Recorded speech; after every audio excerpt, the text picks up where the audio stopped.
Drop your weapons, you are surrounded by armed bastards! Adios!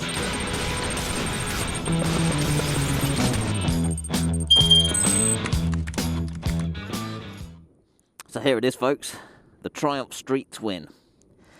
This is pretty much the standard stock model.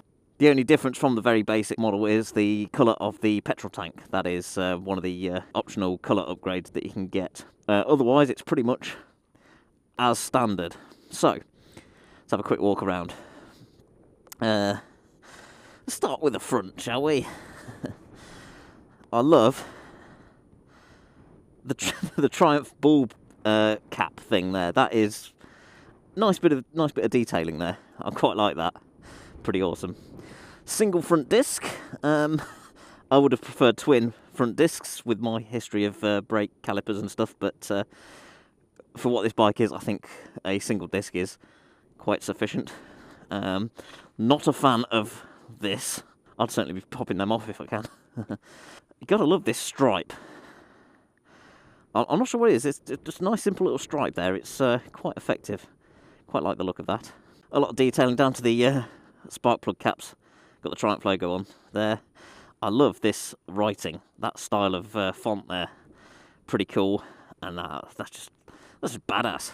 It's all badass stuff. This is obviously the stock exhaust. It does give a nice sound for a stock exhaust. The seat, quite firm this seat is actually. In fact, let me show you. It actually looks alright when I do that, but sitting on it, it does feel quite firm. I can't say it's uncomfortable yet. I haven't really been riding it long enough to say for sure. But we'll see what it's like at the end of the test ride, how my arse feels. So there we go. It is a nice looking machine. I'm not going to spend too much time doing the walk around because I'd rather be riding it, to be honest. So let's go. Oh. What I do like is I fit quite nicely on this. I'll touch the floor quite comfortably. So good. Right. Now to remember how to start it. Clutch in. Sounds pretty good.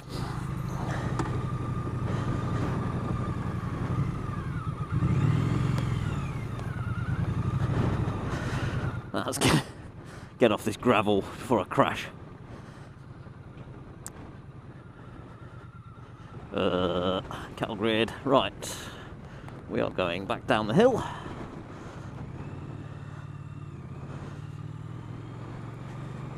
So, what's to love about this then? Well, it looks awesome.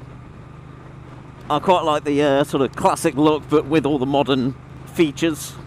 It's great that it's got a computer, a trip computer. Well, what's it got? Odometer, fuel gauge, gear indicator, fuel range, time. A clock is really useful. I really miss. In fact, I can't miss it because I've never had one before. But yeah, not having a clock on the GPZ is a little bit annoying at times. So yeah, it's got all that. It's ride-by-wire throttle, which makes no sense to me because there's no wire involved. I don't know why they call it ride-by-wire. Why do they call it that? I don't know. Maybe because it's by electrical wiring. Maybe that's why they call it ride-by-wire. I do not know. I want to go left, actually.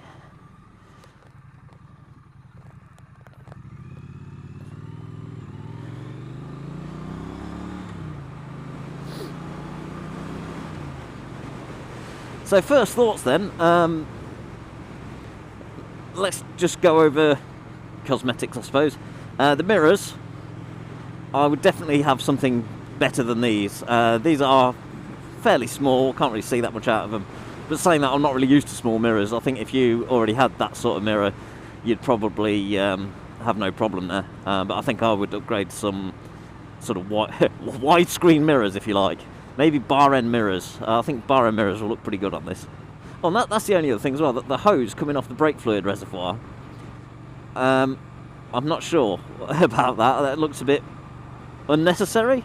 I don't know. There's probably a good reason why it's got like that kink in it. Other than that, and the mirrors, yeah, everything else looks great. Now, actually riding this, first impressions then. The back brake is incredibly sharp. I was expecting a spongy back brake like you get with most bikes, I suppose. Certainly my GPZ's really spongy. But this doesn't half bring the back wheel to a stop. So yeah, front brake all feels as it should. The clutch, you pull the clutch in and there's no bite until pretty much you've almost let go. So yeah, the bite is pretty high on this. So it's a bit high for my liking, but I'm sure that's possibly something that can be adjusted. Got to get used to the bite being right at the top of the clutch, because you start revving and nothing. You start putting power on and there's nothing there, just noise. Speaking of the noise, it sounds good. I imagine one of the upgraded exhausts will sound a lot better, but considering it's the stock exhaust, it does sound pretty nice. When you roll off as the revs are dropping, it's got this lovely, I don't know how to describe it. Oh, it's not doing it now. Hang on. Probably not going fast enough. There it is. He was on his phone and nearly took me out. Fucking hell. Yes, this it's kind of a whistle. I don't quite know how to describe it. Right, now the power of this thing, I think it's only, what, is it 55? What's the horsepower? Put it on the screen, please. Thank you. That's the horsepower. Not exactly a beastie machine for a 900, but the torque. The torque of this thing. You'll see when I take off from these lights. Yeah, it's all good, but it's not a Triumph, is it? So yeah, it's less. Considering it's a 900, it's got less power than my 500 GPZ. There we go. Torque is just. Oh, there's a bus. Nippy probably is a tame word for it. It does shift. So yeah, where it lacks in power, it certainly makes up for in the torque department. So yeah, it shifts. It shifts good. I need to find a tunnel. Oh, I know where there's a tunnel. Yes, it'll be near the end of the route I'm taking. Slight diversion off, but we can make it work. Going over the controls then, this is new to me. The starter is integrated into the kill switch as well, which is different. You've got hazard lights on this, which is a bit of a, well, I'd say a luxury. It's not really necessary, is it? Filtering with hazards on, I suppose that's a safe practice. What else we got? Yeah, you got the information centre button thing above the indicators. The headlight full beam switch is on the front side of the controls there. Normally it's like up here or something like that. But normally that's where you have your flash, where you just flash them. So I don't know whether that's just whether it's a rocker switch or what. I'll have to have a look when there's when it's safe to do so. I don't want to flash it and then someone pull out on me or something. Well, that's the other thing. It's it is quite narrow, which is good if you like. Well, I suppose it being a street bike as such, it's good for the urban environment, filtering and stuff. Oh, fucking hell! I didn't see that pothole. I was too busy watching where I was going and what other people were doing. Anyway, despite a pothole, slow speeds, it's nice and smooth. Really smooth at slow speeds.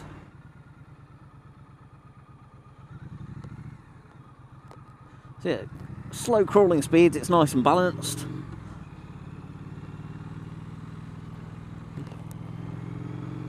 Do feel nicely in control once you're used to the clutch, being a high bite point.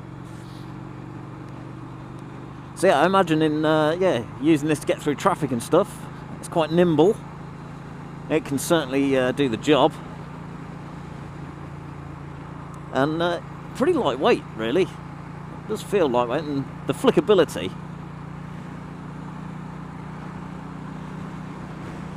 Awesome.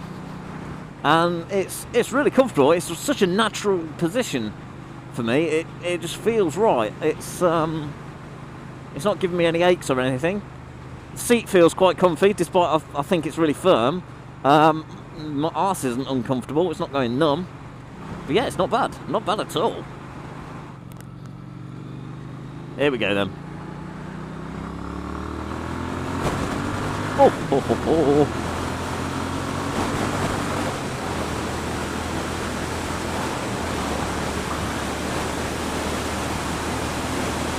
Right, we're going to go to Ryan O'Neill's little tunnel. Just to give it a bit of a sound demonstration. Hopefully the microphone can do it a bit of justice. Watching Pinky's review on this, she said the audio didn't really do it any justice. I was watching that with headphones in, and actually it didn't sound too bad through headphones. Yeah, if you're watching this, I advise put headphones on, decent headphones. You'll probably appreciate the noise a bit better. Here we go. Visor open. And let's do it.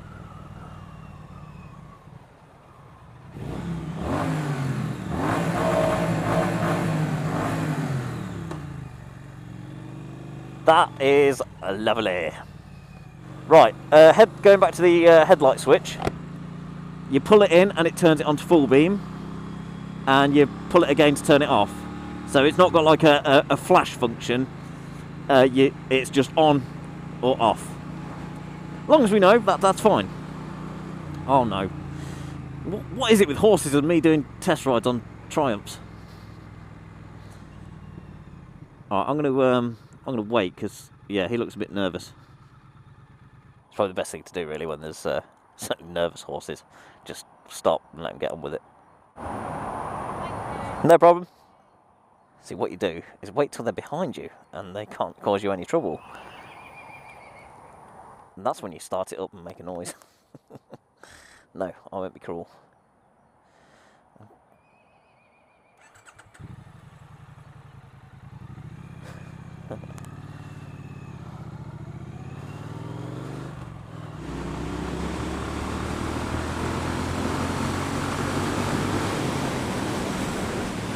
Oh yeah, yeehaw!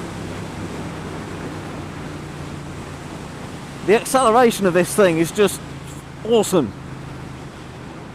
Honestly, okay, honestly I can't quite remember how it compares to the Street Triple. I know that was pretty swift. But yeah, this thing is certainly up there. Right, that's the time. I best take this back. And up next, I've got a ride of the Scrambler, if it's available. So, overall then, having got a good feel for this over the last hour, yeah. Yeah, shall I buy one? Ooh, I don't know. Ooh. Let's see. Right, okay.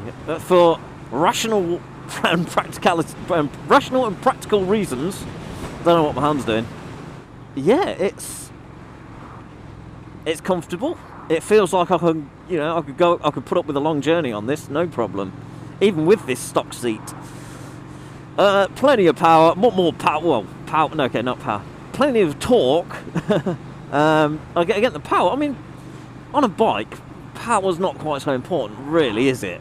On the road, the more important stuff, I suppose, is acceleration, the torque, and stuff like that. And top speed, not really so much of an issue, really, because when you abide to the speed limits most of the time, or just go over it a little bit now and again, you don't need something that does 200 miles an hour when something that does 130 miles an hour is just as capable. So really, yeah, it's all about torque, acceleration, and that sort of stuff, rather than how fast it can go. It's how quickly it can go is more relevant. I'm going to try and get through these three cars.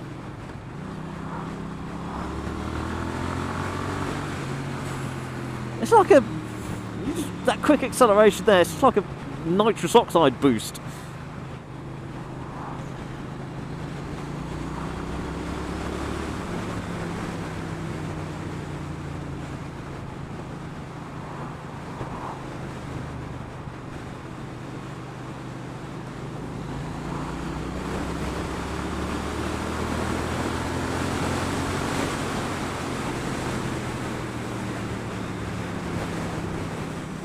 It's cutting through this slower. I'll say slower. It's doing about 45 mile an hour in a 60 zone. It's cutting through these cars, getting through the little gaps between oncoming traffic quite easily.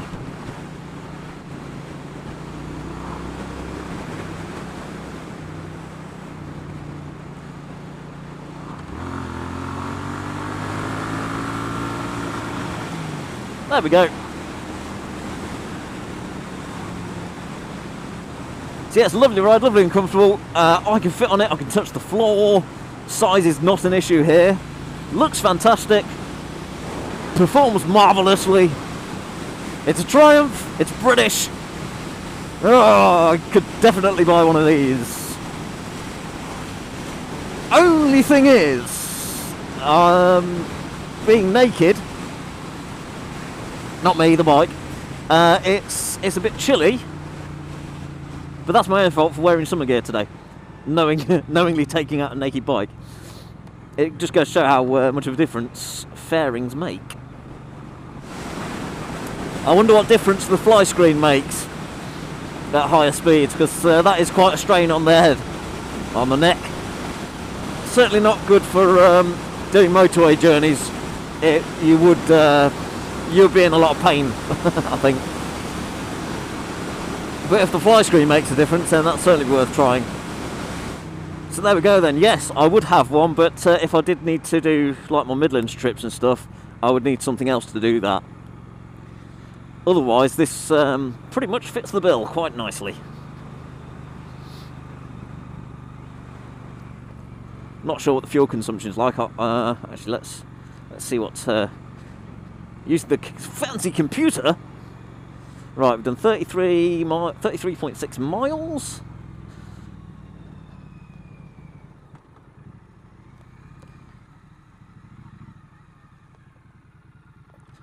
And there's a car in the way.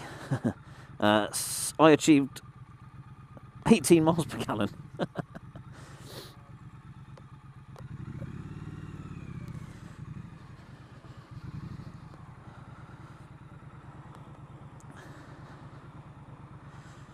No, that was real time. I was doing 18 miles per gallon then. 65.8. The last guy managed 66. Didn't quite beat that. But yeah, 65. That's not bad. So there we go. That is the Street Twin. Hope you've enjoyed that. Hope I've been as informative as I can with my limited knowledge. Thank you all for watching, everyone. Ride safe, and we'll see you on the next one. So yeah, it's taller. I quite like this taller position, actually. Probably the only opportunity of anything near to a tunnel rev. Oh my god.